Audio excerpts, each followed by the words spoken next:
Chào mừng các em đến với kênh Cô Giang Toán. Hôm nay cô sẽ hướng dẫn các em sang chương 2, phương trình và bất phương trình bậc nhất một ẩn. Trước khi vào bài, các em hãy vui lòng bấm like, đăng ký kênh ủng hộ cô và chia sẻ kênh của cô cho các bạn khác cùng học toán với cô nhé.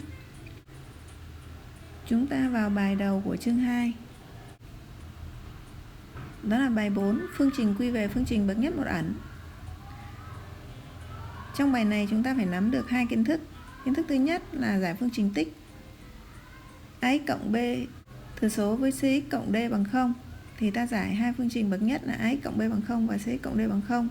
Sau đó kết luận nghiệm là tất cả các nghiệm tìm được. Ý thứ hai của bài 4 là giải phương trình chứa ẩn ở mẫu. Thì chúng ta thực hiện các bước.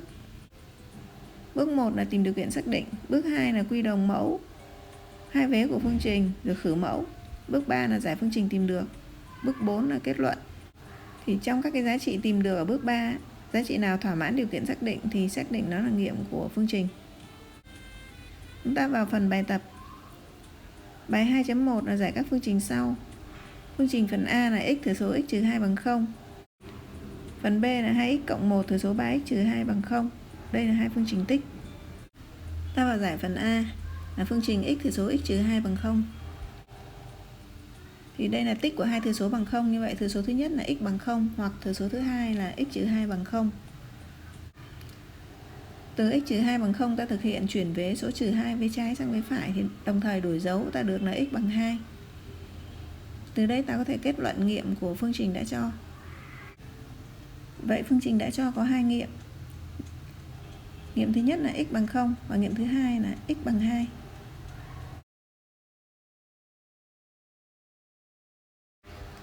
Chúng ta sang phần B là giải phương trình 2x cộng 1 thừa số với 3x trừ 2 bằng 0. Đây là phương trình tích có hai thừa số. Như vậy, hoặc thừa số 2x cộng 1 bằng 0 hoặc thừa số 3x trừ 2 bằng 0. Phương trình 2x cộng 1 bằng 0 thì suy ra 2x bằng trừ 1, tức là x bằng trừ 1 phần 2. Vậy chúng ta thực hiện chia cả hai vế cho 2. Ở phương trình 2 ta thực hiện chuyển vế được 3x bằng 2. Rồi sau đó chia cả hai vế cho 3 thì được x bằng 2 phần 3. Từ đây ta kết luận về nghiệm của phương trình. Vậy phương trình có hai nghiệm. Nghiệm thứ nhất là x bằng trừ 1 phần 2 và nghiệm thứ hai là x bằng 2 phần 3.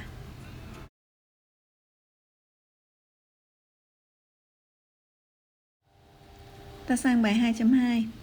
Giải các phương trình sau.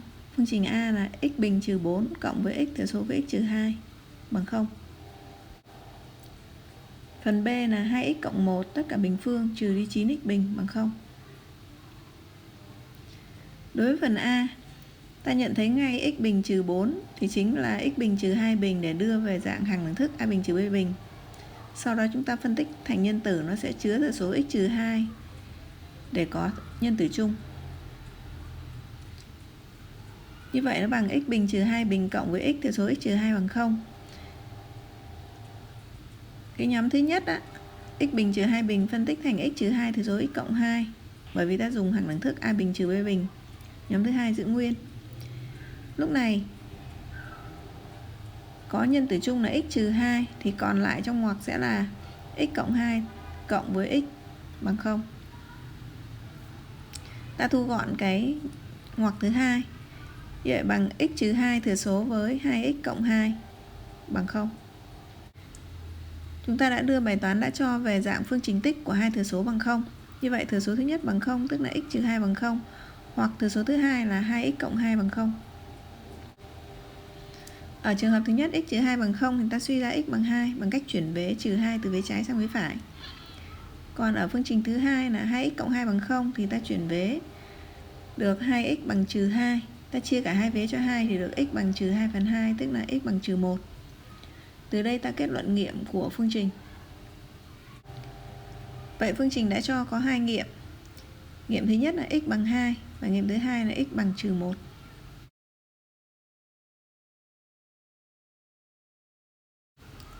Chúng ta sang phần B. Phương trình là 2x cộng 1 tất cả bình trừ 9x bình bằng 0. Thì ta nhận thấy là 2x cộng 1 tất cả bình nó thuộc dạng A lớn bình. Còn trừ 9x bình ta viết thành b bình, tức là bằng 3 nhân x cho vào trong ngoặc tất cả bình bằng 0. Lúc này đưa về dạng a bình trừ b bình, như vậy chúng ta sẽ phân tích bằng a trừ b thừa số với a cộng b, tức là bằng 2x cộng 1 trừ 3x thừa số với 2x cộng 1 cộng 3x. Tích của hai thừa số này bằng 0. Ta thực hiện thu gọn mỗi thừa số. Ở cái ngoặc thứ nhất nó bằng 1 trừ đi x, bởi vì 2x trừ 3x còn trừ x. Còn ở cái ngoặc thứ hai, 2x cộng 3x là 5x rồi cộng với 1. Thì tích của hai thừa số 1 trừ x thừa số với 5x cộng 1 bằng 0. Như vậy xảy ra hai trường hợp, hoặc là 1 trừ x bằng 0 hoặc là 5x cộng 1 bằng 0. Trường hợp thứ nhất là 1 trừ x bằng 0 thì suy ra x bằng 1. Còn trường hợp thứ hai 5x cộng 1 bằng 0, tức là 5x bằng trừ 1, do chúng ta thực hiện chuyển vế số 1 sang vế phải. Rồi sau đó thực hiện chia cả hai vế cho 5 thì ta được x bằng trừ 1/5. Từ đây ta kết luận. Vậy phương trình đã cho có hai nghiệm. Nghiệm thứ nhất là x bằng 1 và nghiệm thứ hai là x bằng trừ 1/5.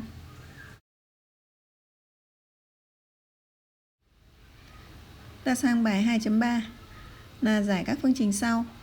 Phần A là 2 trên 2x cộng 1 cộng với 1 trên x cộng 1 bằng 3 trên 2x cộng 1 thừa số với x cộng 1. Ta gọi đây là phương trình 1. Và phần B ta gọi là phương trình 2.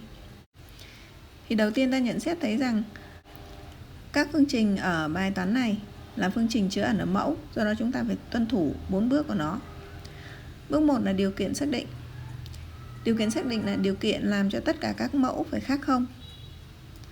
Ở phương trình A thì nó có hai thừa số ở dưới mẫu là x cộng 1 và 2x cộng 1. Thì x cộng 1 khác 0 suy ra x khác trừ 1. Còn 2x cộng 1 khác 0 thì suy ra x khác trừ 1/2. Sau đó chúng ta tìm mẫu thức chung.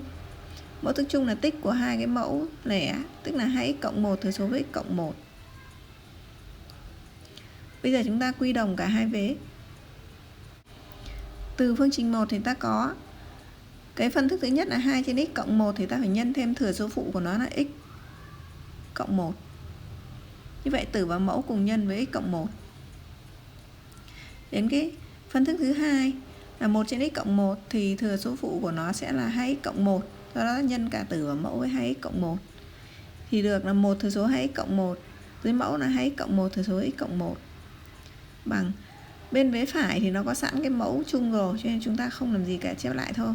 Là 3 trên 2x cộng 1 thừa số với x cộng 1. Sau khi thực hiện quy đồng xong thì chúng ta sang bước khử mẫu. Khử tức là bỏ mẫu đi thôi. Như vậy lúc này ta còn lại là 2 thừa số x cộng 1 cộng với 2x cộng 1 thì bằng với bên phải là 3. Sau này khi làm thành thạo thì chúng ta quy đồng khử mẫu một lần luôn.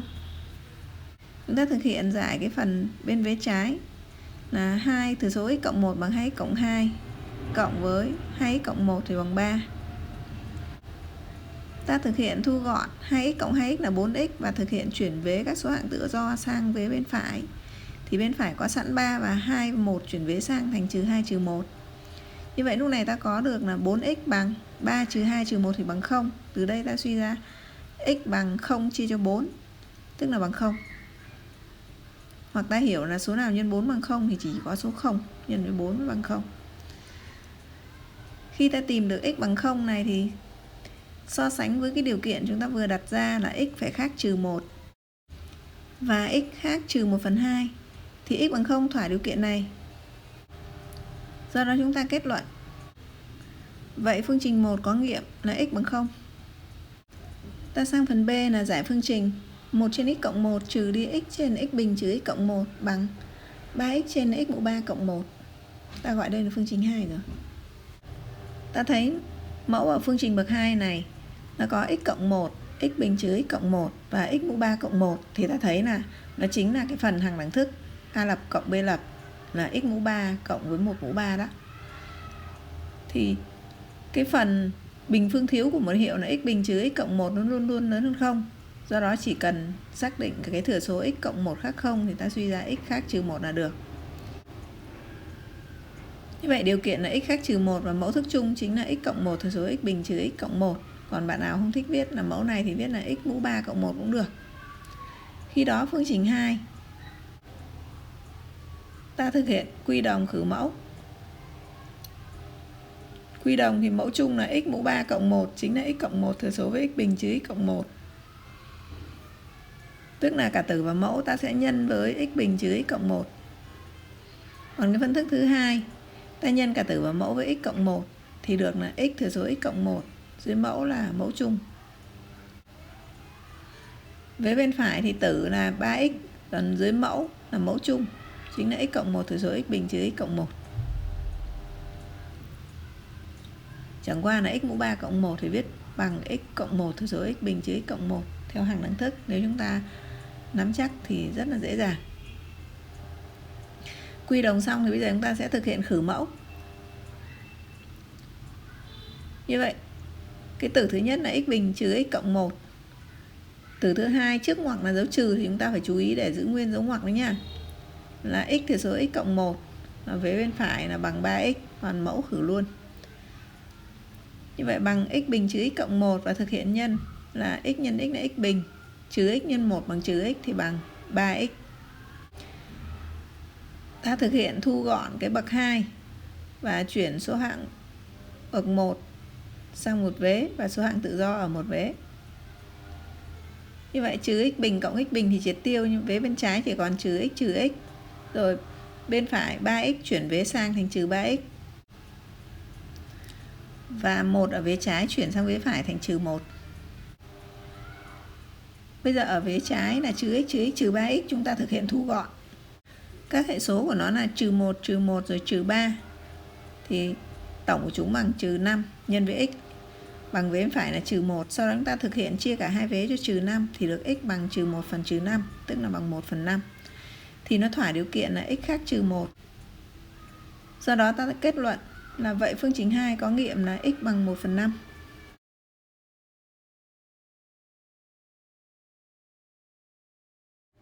Sang bài 2.4. Bác An có một mảnh đất hình chữ nhật với chiều dài 14m và chiều rộng 12m.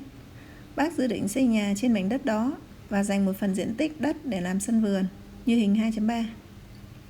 Biết diện tích đất làm nhà là 100m². Hỏi x bằng bao nhiêu mét? Ta đặt tên hình vẽ. Cái phần diện tích làm nhà đó là hình ABCD.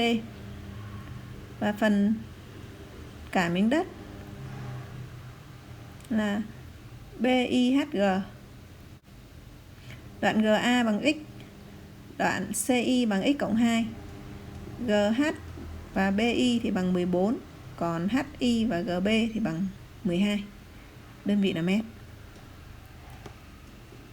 Như vậy từ hình vẽ ta có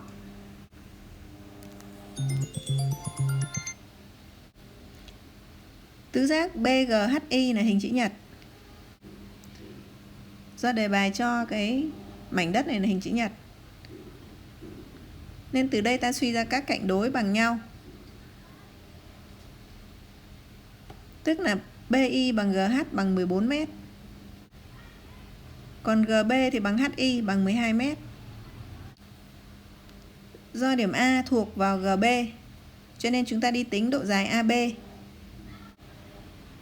Nó sẽ bằng GB trừ đi GA, tức là bằng 12 trừ x, đơn vị là mét.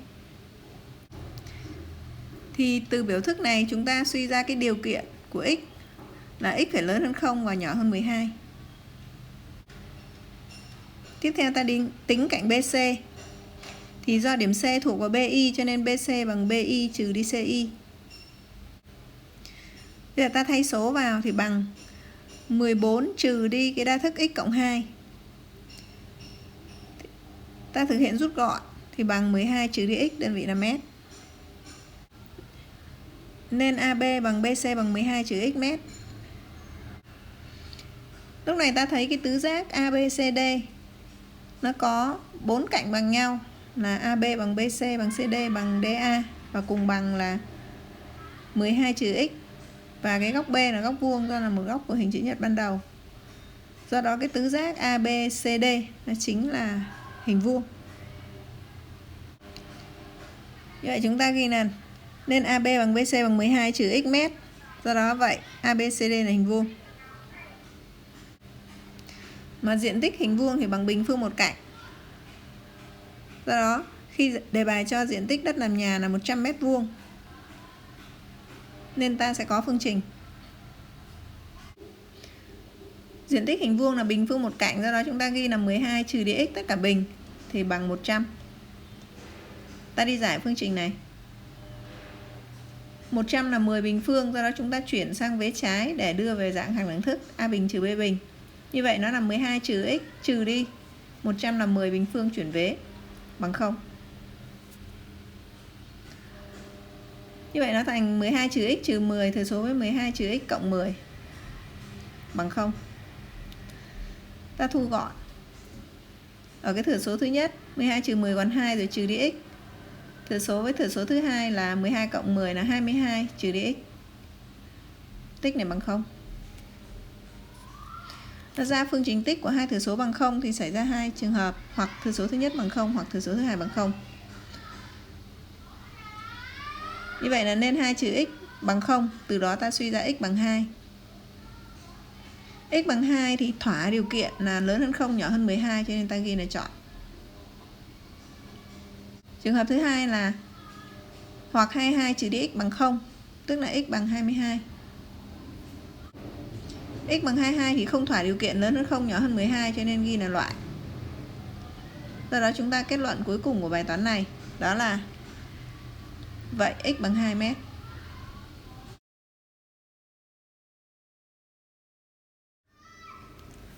Sang bài 2.5. Hai người cùng làm chung một công việc thì xong trong 8 giờ. Hai người cùng làm được 4 giờ thì người thứ nhất bị đều đi làm công tác khác. Người thứ hai tiếp tục làm việc trong 12 giờ nữa thì xong công việc. Gọi x là thời gian người thứ nhất làm một mình xong công việc, đơn vị tính bằng giờ và điều kiện là x lớn hơn 0. Câu hỏi A. Hãy biểu thị theo x.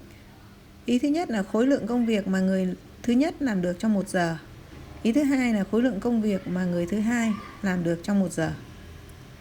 Câu hỏi B là hãy lập phương trình theo x và giải phương trình đó. Sau đó cho biết nếu làm một mình thì mỗi người phải làm trong bao lâu mới xong công việc đó. Để chúng ta vào đi giải bài toán này thì trước tiên chúng ta sẽ lập bảng để thiết lập ra cái phương trình. Đây là phần phân tích bài toán. Chúng ta kẻ một cái bảng bao gồm 4 cột, 4 dòng. Ở hàng thứ nhất, cột thứ hai, ta ghi là thời gian làm theo kế hoạch. Ở cột thứ ba, dòng thứ nhất là ghi năng suất 1 giờ. Ở cột thứ tư là thực tế làm. Ở cột thứ nhất, dòng thứ hai, ta ghi là người 1. Dòng thứ ba là người 2. Dòng thứ tư là cả hai người. Đề bài cho hai người cùng làm chung một công việc thì xong trong 8 giờ. Như vậy, thời gian làm theo kế hoạch là cả hai người làm trong 8 giờ. Ta ghi là số 8 ở cái cột đó. Như vậy, thực tế hai người chỉ làm chung 4 giờ. Và cái người 2 á, thực tế làm là 12 giờ. Bây giờ chúng ta đi đặt ẩn. Đề bài gọi x là thời gian người thứ nhất là một mình xong công việc, đơn vị tính là giờ, điều kiện x lớn 0. Tức là chúng ta ghi vào cái cột thứ hai ứng với người 1 là x và điều kiện là x lớn hơn 0. Thì năng suất 1 giờ của người 1 là 1 trên x. Từ đây chúng ta tính ra được năng suất của người thứ hai là 1 giờ. Sẽ lấy 1/8 trừ đi 1 trên x. Thực tế cả hai người làm trong 4 giờ, mà mỗi giờ thì làm được năng suất là 1/8. Như vậy ta có 4 nhân với 1/8. Thực hiện rút gọn được kết quả bằng 1/2, đơn vị là công việc. Tức là cả hai người làm trong 4 giờ thì được nửa công việc. Như vậy, cái người thứ hai làm 12 giờ còn lại thì xong công việc, tức là ta lấy 12 nhân 1/8 trừ đi 1 trên x thì bằng cả một công việc trừ đi 1/2 công việc mà hai người làm chung đó. Như vậy đây chính là phương trình để chúng ta giải quyết bài toán này. Đó là 12 thừa số 1/8 trừ 1 trên x thì bằng 1 trừ 1/2. Ta vào ghi lời giải bài toán này như sau. Câu A là hãy biểu thị theo x. Ý thứ nhất là khối lượng công việc mà người thứ nhất làm được trong 1 giờ. Và ý thứ hai là khối lượng công việc mà người thứ hai làm được trong 1 giờ. Đề bài đã đặt ẩn giúp chúng ta rồi, nhưng chúng ta viết theo đây này. Gọi thời gian người thứ nhất là một mình xong công việc trong x giờ và điều kiện là x lớn hơn 0. Từ đây chúng ta tính xem 1 giờ người thứ nhất làm được. Thì làm x giờ xong thì chúng ta chia cái công việc đó làm x phần. Thì 1 giờ sẽ làm được 1/x công việc. Đề bài cho cả hai người làm chung thì 8 giờ xong công việc. Nên 1 giờ cả hai người làm được 1/8 công việc. Thì ta thấy là cả hai người làm 1 giờ được 1/8 công việc, mà người thứ nhất thì làm được 1/x công việc. Do đó người thứ hai sẽ làm được là 1/8 trừ 1/x công việc trong 1 giờ. Như vậy ta đã trả lời được 2 ý của câu A. Bây giờ ta đi sang câu B. Câu B là khi hai người cùng làm 4 giờ thì chúng ta tính là lấy 4 nhân với 1/8 thì được 1/2 công việc. Cái phần công việc còn lại là người thứ hai làm hết. Như vậy chúng ta xem người thứ hai sẽ làm nốt bao nhiêu phần công việc. Chúng ta tính sẵn luôn. Thì từ đây ta ghi là như vậy, người thứ hai tiếp tục làm. Ta lấy 1 công việc trừ đi 1/2 công việc thì kết quả bằng 1/2 công việc. Tức là hai người làm 4 giờ được nửa công việc và người thứ hai làm nốt nửa công việc còn lại đó. Người thứ hai làm xong trong 12 giờ, cho nên ta có phương trình. Ta lấy 12 giờ đem nhân với 1 giờ làm được là 1/8 trừ 1/x thì bằng 1/2 công việc. Ta đi giải phương trình này. Ở vế trái ta thực hiện nhân phân phối vào. 12 nhân 1/8 nó ra là 12/8. Rồi 12 nhân trừ 1/x thì bằng trừ 12/x. Vế bên phải là 1/2. Chúng ta thực hiện chuyển vế trừ 12/x sang vế phải, sau đó lật lại thì ta được 12/x bằng 12/8 trừ đi 1/2. 12/8 ta rút gọn là 3/2 trừ đi 1/2 thì còn 2/2 là bằng 1. Từ đây ta suy ra 12/x bằng 1. Nên x bằng 12. Điều này chọn vì thỏa điều kiện. Ta trả lời bài toán này ở phần B. Là vậy người thứ nhất làm một mình thì 12 giờ xong việc. Còn người thứ hai thì làm 12 giờ xong 1/2 công việc. Nên người thứ hai làm một mình. Ta lấy 12 nhân với 2, tức là nghịch đảo của 1/2 đó, thì bằng 24 giờ sẽ làm xong công việc. Bài học hôm nay tạm dừng tại đây. Các em vui lòng bấm like, đăng ký kênh ủng hộ cô và chia sẻ kênh của cô cho các bạn khác cùng học toán với cô nhé. Cô thân ái chào các em.